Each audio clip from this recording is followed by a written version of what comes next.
คนวันนี้ยังบูจีสิพยามแม่ตูอยู่สยามบุรีเด้อ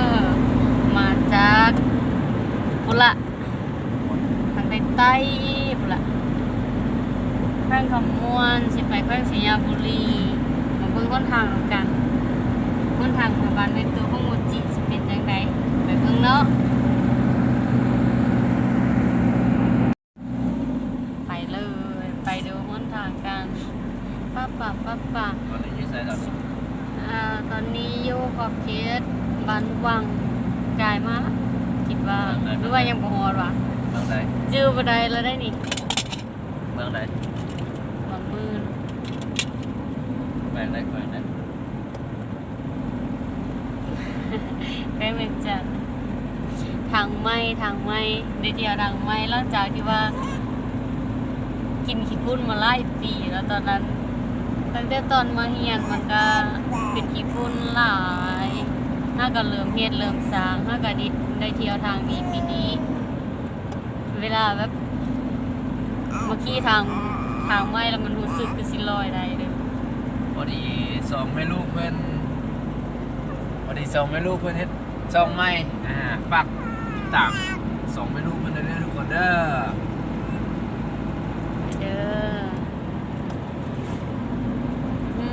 นี่คือห้องพักค่ะนี่คือแคมป์ของมันจะติดเรียบแคมป์ของไปแนวนี้เลย ไปเรื่อยๆไปจนกว่าสิฮอดพุ่นละแคมป์ของ แนะนำก็ได้มาเติมว่า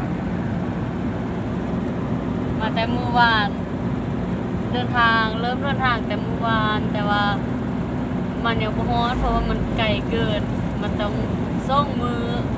อจังฮอดแต่ว่ามื้อนี้น่าจะบ่ค่ำปานใดบรรยากาศรอบๆมันก็สิเป็นแนวนี้เนาะ เลยมาเมื่อวานนี้บ่ได้เฮ็ดคลิป มีไอ้บ่าวทหารย่างนำทาง บ่ได้เฮ็ดคลิปก็เริ่มถ่ายมื้อนี้ เริ่มท้ายมือนี้ว้าวพ้นทางไม่แท้ๆได้ยังดำๆอยู่เลย ตอนนี้ฮอดสนคามตามไปสนคามเนาะ นั่นล่ะ สั่งแม่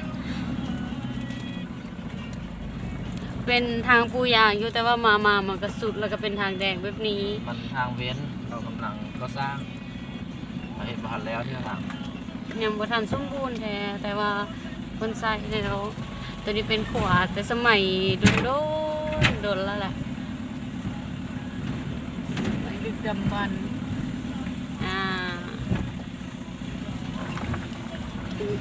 ตัวนั้นเป็นเส้นทางตัวเก่าที่ว่าใส่แต่เดิม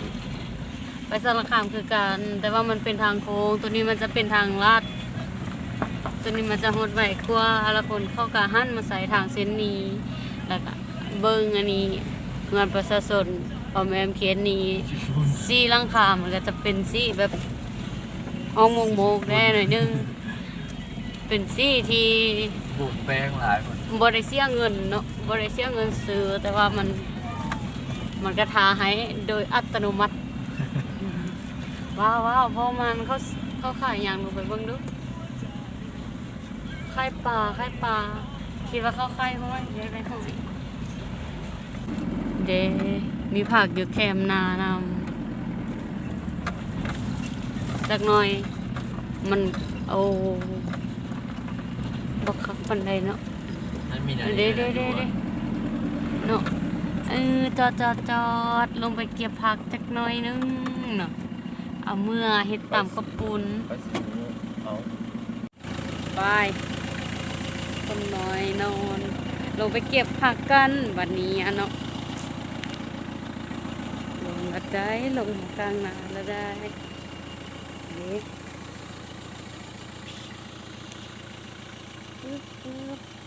ผักอันนี้ขึ้นตามธรรมชาติของประเทศปลูกแต่ว่ามันขึ้นอยู่ตามนาเลยมันมีไฟห่วงเขาเก็บได้เพิ่นเก็บได้แต่ว่าไปจังได้ล่ะสิต้มปันไปคืบเก็บกันเลยว้าย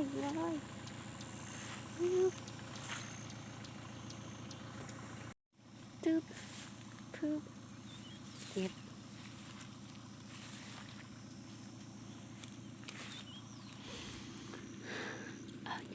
อ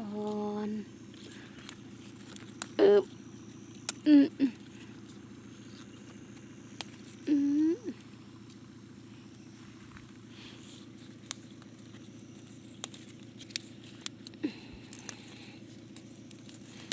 เก็บผักหลายบอ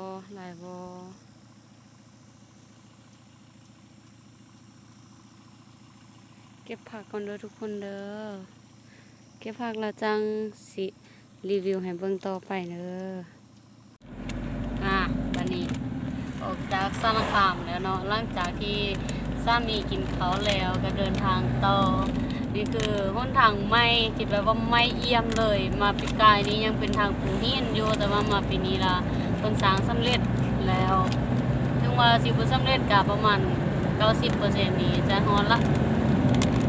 ไปใกล้สิขึ้นผู้ใหญ่แล้วโอ้โหแคมทางนี้ก็จะเป็น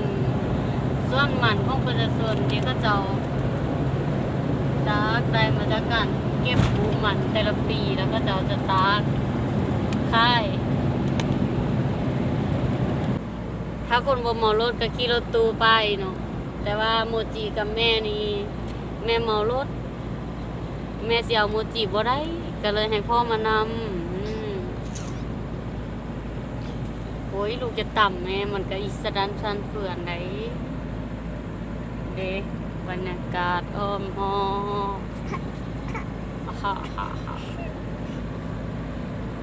อ้าวเดียวฮอนมุงงามๆจังไทยไหมเนาะโอ้ยโมจิลูกบ่หายแม่ลูกยังมีแต่คนแต่ครูอยู่แต่ในเวียงแม่นแล้วหนทางแล้วคุณนายเห็นบ่อันขาวๆอยู่คุณน่ะนะเพิ่นบักแม่นแล้วหาทงได้ขึ้นไปพุ่นเพราะว่าเขาบักขู่บักผ้าให้เนาะโอ้กว่าสิเฮ็ดเส้นทางเส้นนี้เพิ่นใช้เวลา 2-3 ปีเพิ่นงบเป็นล้านเตื้อแม่นละมึงแม่เพิ่นกว่าสิบักผู้ขึ้นพุ่นใดสิบ่แม่นง่ายๆเด้โมจิก็ฮู้นำแน่ลงแน่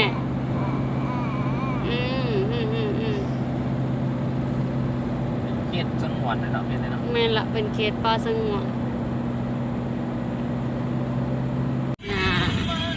หลังจากที่ลงภูใหญ่มาบัดนี้ทางกำลังก่อสร้างแต่ก็เดินทางสะดวกสบายสมควรละประชาชนเขตนี้แล้วก็จะเห็นส่วนมันตนเลยเนาะรถของเขาจะส่วนไล่แล้วจะเป็นรถมอกกับรถสิงรถโชว์เมียเอาเมียนั่งทางหน้าแล้วก็ขับไปตักนมกระดีนติ้งแท่งตีกัน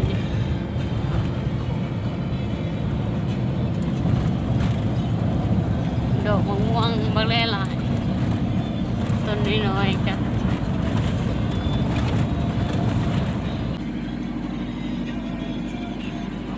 มาแล้วเห็นบ่ไป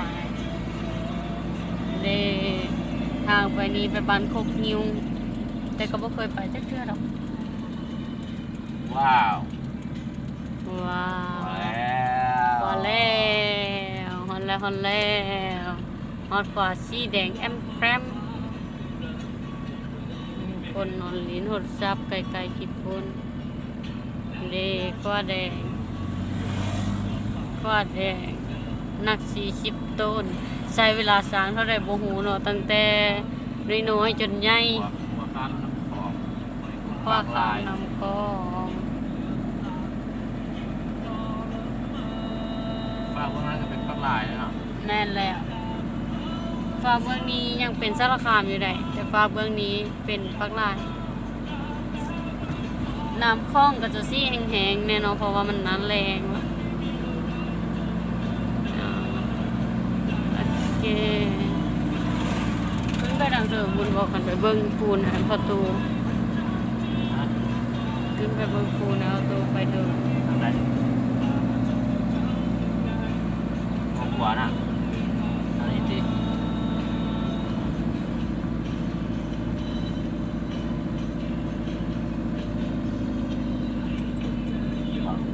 ป้อนแม่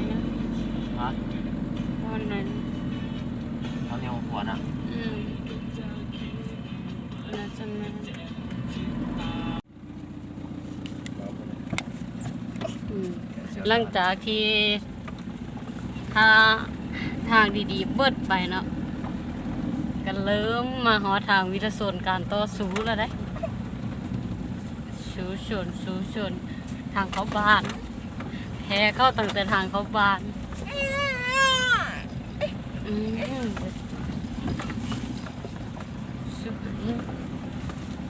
มันมีทางคันได้ลิงนะเนาะอยู่ข้างหน้าทางคันได้ลิงก็มี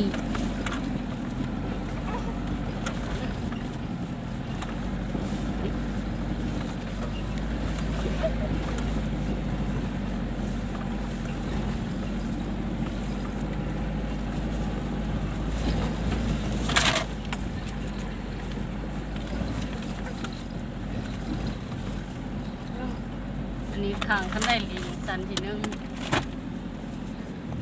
ทางเข้าบ้านแน่ใจหรือว่ามันเป็นทางเข้าบ้าน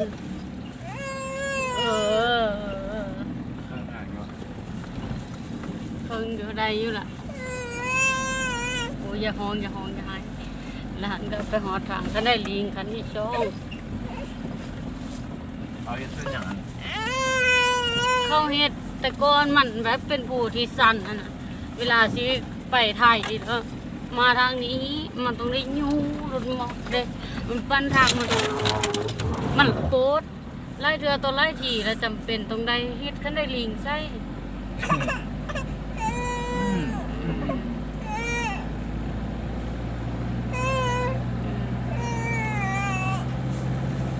เป็นทางเขตเศรษฐกิจเป็นทางที่ว่าคนส่งสินค้าที่ว่าบ่ฮู้ว่าหลายสันใดในแต่ละปีแต่ว่าเบิ่งเอาผู้พาปลาดุงอีหยังก็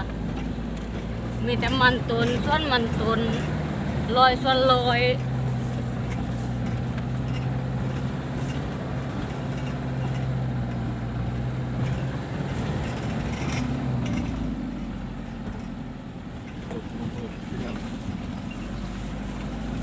ให้เผาเลยแต่รถเผาอยากปันนี้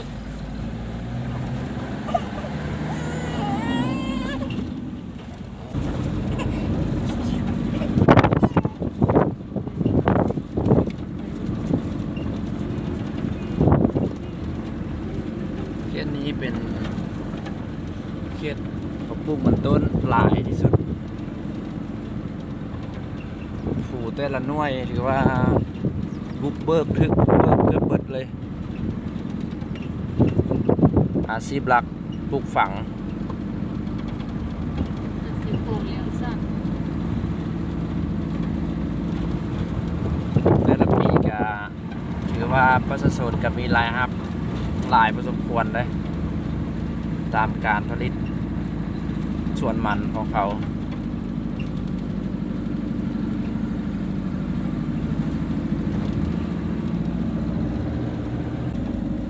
อันนี้แม่นบ้านแล้วได้เนาะเขาบ้านเริ่มเข้าบ้านแล้วเนาะก็จะเห็นรถประชาชนหรือว่าที่ว่าขับโดยผู้สาวคนหนึ่งตอกอันนี้เป็น คอยมีผู้น้อ อั ย นนี้เป็นบ้านของแม่ดีน้องโมจิเดอร์คนเดอร์หลังจากที่เราเดินทางมือหนึ่งกับเครื่องมือหนึ่งมาแต่คำมวนเมื่อวานนี้ไม่ได้ให้คลิปไว้เริ่มถ่ายมือนี้เพราะเมื่อวานนี้มาละฟ้าวได้เลยมาพักอยู่เมืองมื่นหลังจากมื้อนี้ตอนเช้า8 โมงออกได้มามื่นออกที่กาประมาณ12 โมงถึง1 โมงอย่างว่าถือว่าสมควร เดี๋ยวหนทางก็ค่อนข้างดีแล้วเนาะ เก็บเลยเนาะ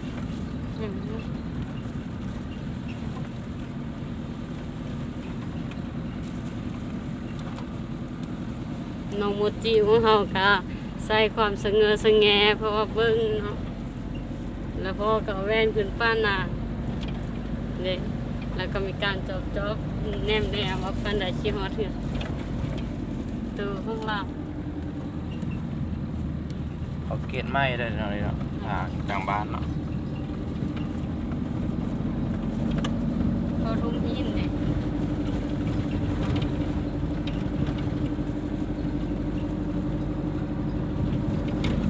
ประชาชนก็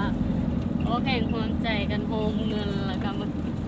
จางเฮ็ดทางซอยเข้าบ้าน เส้นทางในบ้านนี้ถือว่าเป็นของประชาชนร่วมจิตร่วมใจกันเนาะ แม่ เก็บเงินละ 5-6,000 บาทพี่น้องมาไปจ้างบริษัทเขาวะจ้างบริษัทเขามาแบ่งให้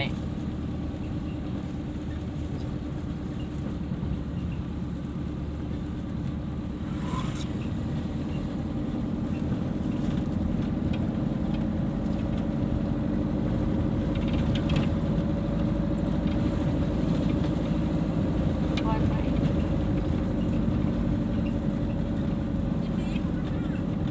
จันดีเป็นไง ฮะ ต้องให้อะไรเขาทวงว่าจันดีก็น่า บ่ทันได้เดินมาเดินเข้า อีกประมาณ 200 เมตรฮอดงานนอกโมจิฮอดเห็นเมตู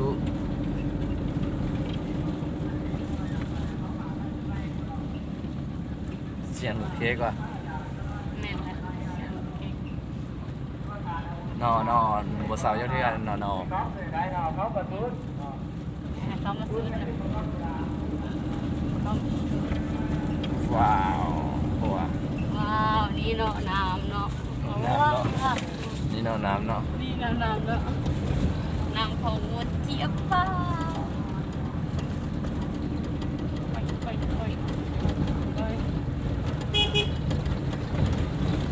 โอเค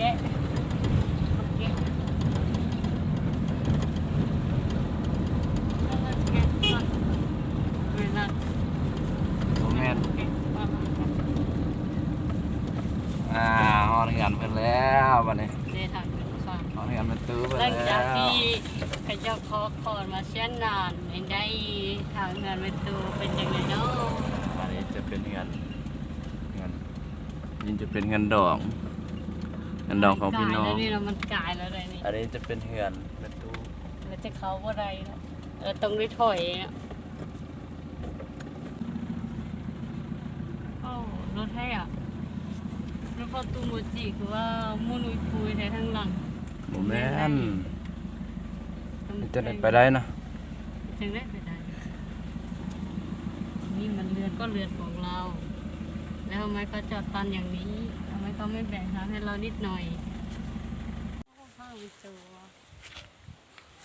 ตอนนี้เพิ่นก็ลงรถไปที่เรียบร้อยฮอดงานเพิ่นเรียบร้อย แล้วเขาก็จะเบิ้งส่วนของเพิ่น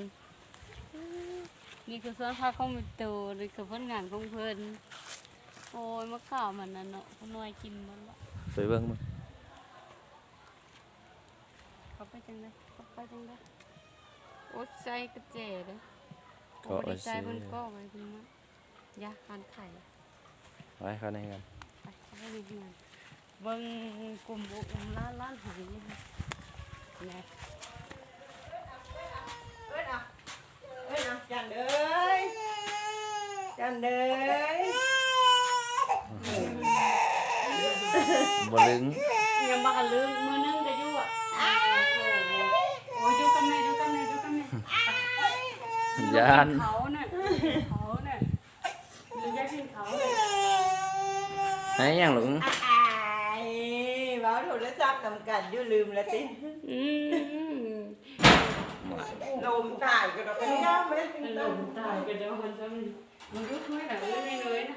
อุ้ยมาแต่เอามาเจียนะเนาะแต่เตือเอาเบิ่งดูหอมเบิ่งดู ดูเสียกันหน้าเอา หูน้องโมจิตอนยังน้อยนะ โหฮะ วิดีโอ ให้ วิดีโอ ข้างหลัง เงินไปห้องเท่าไหร่200เอาไหม บ่ตาย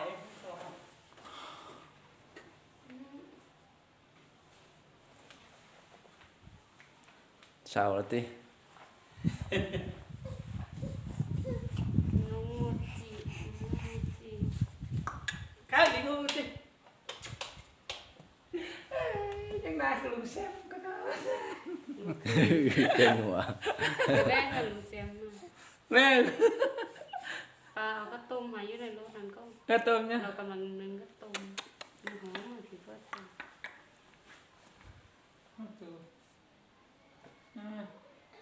ก็กูดเด้อผม อยู่ เดี๋ยวองค์ อยู่อันป้าอะไรล่ะเห็นคนหลายย่าน อยู่แต่ป้าดิเว้นกดนะตินั่งมาตัวนั่ง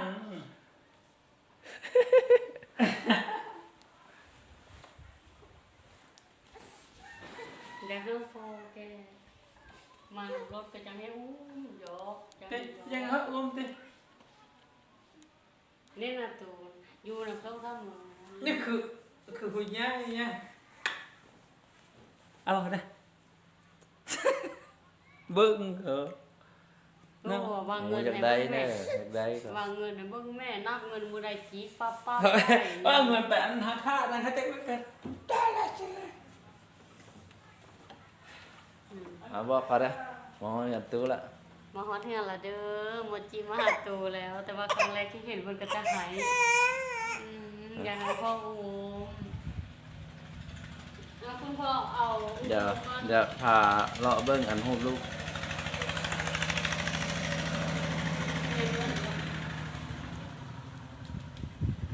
รูปน้องโมจิตอนยังน้อย